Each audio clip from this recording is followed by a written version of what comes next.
What's going on, everybody? So this video is dedicated for those of you out there who have decided to join the Army Reserves or the National Guard, and we're going to be talking about doing extra duty on top of your obligations that you have with your monthly drills and your annual training.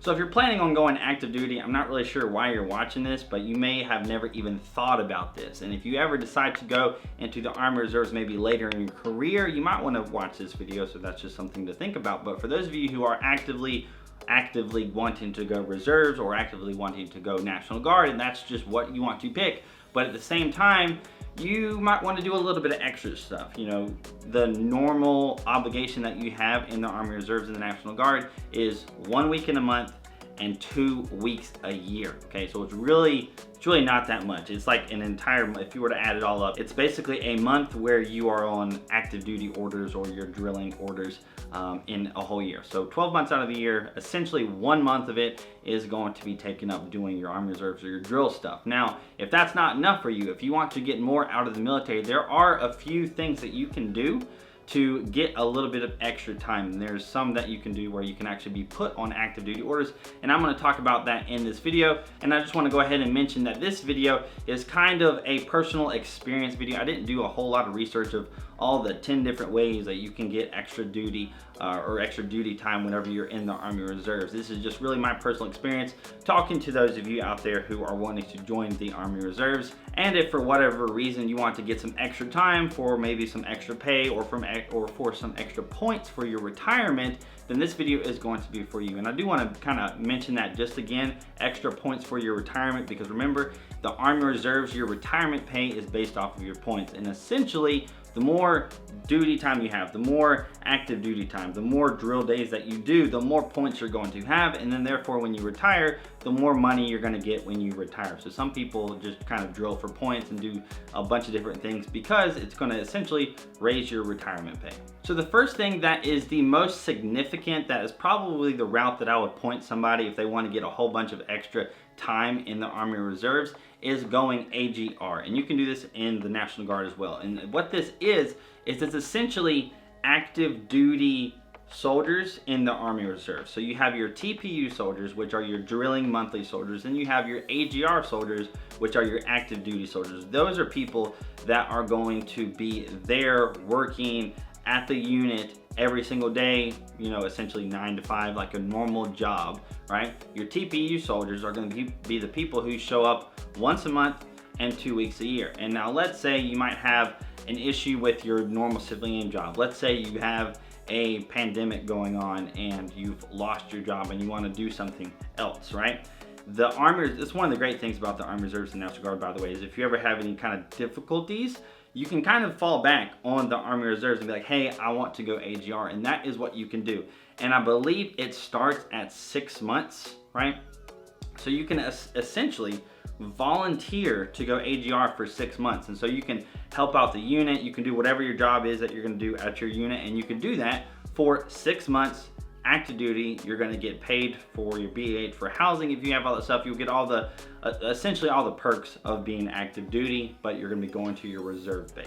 And essentially you can do this as long as you want. Like I said, the minimum is 6 months. So let's say you lost your job and you're like, crap, I don't have a job, I can't go anywhere else. You could ask, you could request, you can try to get AGR orders to do that, and then you can be like, okay, I'm going to do this for a year. Okay, so you do that for a year while you're looking for another job, and then after your year is up, then you kind of get off of your AGR status and you switch over to TPU status and you just drill monthly, and now you have your new job. Now, if you just want to just have more active duty time, this is also another route that you can go.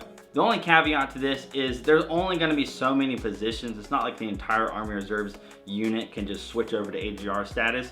There's only going to be so many positions, and also you're not going to get approved if you're a bad soldier. So if you're a bad soldier, you're a troublemaker, you don't really help out that much, you don't really do that much, then odds are they're not going to want to approve you to go on AGR or to active status with that unit, because they're gonna be like, you're lazy, you don't do nothing on the drill weekend, so why would we want you to be here every single day just collecting a paycheck doing absolutely nothing, right? So you have to be at least a pretty good soldier in order to get approved for this. But if this is, you know, if you are a good soldier, if this is something that you want to do to get an extra 6 months, an extra year, an extra 2 years, an extra however many years, that is something that you can do. Now, I want to be pretty straightforward with you.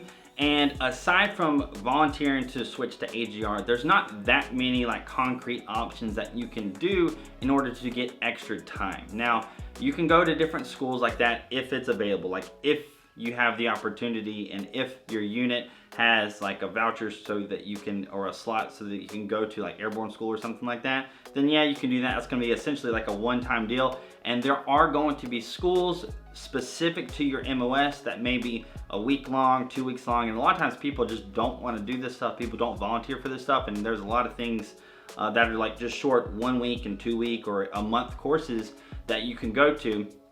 So if you want to get some extra time, that is something that you can do, is you can volunteer to go for these courses. Now, you can't do everything, and if you're a lower enlisted soldier, you may not get the chance right at first, because for some things you have to be an E5 or higher, and if you're lower than an E5, you're gonna have to get like a waiver from the commander or battalion commander or some level of command, right? So you're gonna have to do that. Now that, I'm just saying that it's not like you're gonna be able to do this all the time. It's not like every single month you're gonna be able to go on some kind of orders to do some kind of training for a week or 2 weeks or something like that. That's not really gonna be how it is. It's more so maybe once, maybe twice a year, you're gonna get to have an extra week or two of some kind of training that you volunteered for. Now, let's say you don't wanna do that. Let's say you don't wanna do any extra training. Let's say you don't wanna do any AGR stuff. So you don't wanna be active duty there, but let's say you just wanna do like an extra drill, or let's say you wanna do an extra annual training, okay? That isn't gonna happen. So you can't just, you know, say, hey, you know, I'm gonna come here an extra 2 days and you're gonna pay me an extra 2 days. That's not how it works.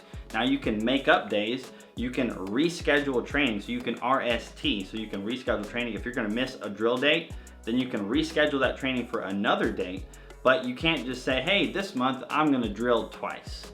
That's not how it works. You can't just say, hey, this year I want to do 2 annual trainings back to back so I get a whole month of pay. That's not how that works. So you're not going to get to do that. You're only allotted so many drill days, so much annual training time.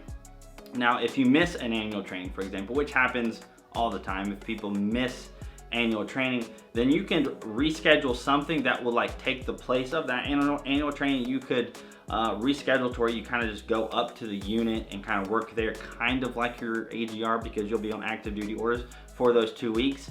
But you can't just say, hey, I want to work an extra day here, I want to work an extra day there, I'm going to come to the unit this week and y'all are going to pay me for this week. That's just not how it works. I think some people think that you can do that, like you can just volunteer for that extra time and then they're going to pay you. That's not the case. You have your certain allotment of essentially time, days, pay that you're going to get in the year. You can volunteer for additional training, right? So if they sign off on that, you can go to an extra course that's like a week long. You can do that once, probably twice a year. But, you know, aside from that, you're not going to get too much additional training time. And I also want to mention that this isn't necessarily an extra training that you can do. It's not extra active duty stuff that you can do, but the best warrior competitions, going to boards, things like that, a lot of times you're going to be on orders to do that. If you're going to, obviously, if you're going to the best warrior competitions that I've talked about in the past, those are going to be situations where you're going to be put on active duty. You're going to get paid essentially as if you're active duty for like that week or so. And the more competitions that you do, the more that you win, the more obviously you're going to get paid, the more points that you're going to get for your retirement. So I do want to mention that as well, is every year there are best warrior competitions, and if you want to get an extra week or an extra 2 weeks, or depending on how much you win, you get extra almost 2 months or so of pay in the month by participating in these competitions. Now, the last thing that I do want to mention in regards to doing extra things for pay in the Armed Reserves and National Guard is we kind of have this, it's kind of like a loophole in a sense, where we can, reservists and National Guardists, you can do online courses, okay? You can do certain certified online courses, online trainings, and you can do those and you can send them to your unit, right? And get paid for that as if you did a drill day. Now, you can't just do a whole bunch of online courses and be like, hey, pay me $3,000 for this month because I did a crap ton of online courses. That's not going to be how it is. But, you know, like I said, if you miss a drill day or something, you can usually, if you want to make that up with some kind of online training, that's like a required training or an additional training, that's gonna be something that you're gonna figure out whenever you join. I'm not gonna go into specifics on that. But for me personally, that's about all I know as far as doing additional things for pay in the Army Reserves. So additional things for pay as well is, again, extra points for your retirement. But that is going to be it for this video. For those of you out there who are looking to join the Army Reserves or the National Guard and you want to do a little bit extra for extra pay, for extra retirement points, for extra whatever, or to help you whenever you need money, then I hope this video helped you out. Now, if it did, make sure you hit that like button. That would be awesome. If you want to stick around some more of my videos, hit the subscribe button. That would be even better. Follow me on Instagram and Snapchat if you haven't already. Hope you guys have an amazing freaking day, and I'll see y'all later.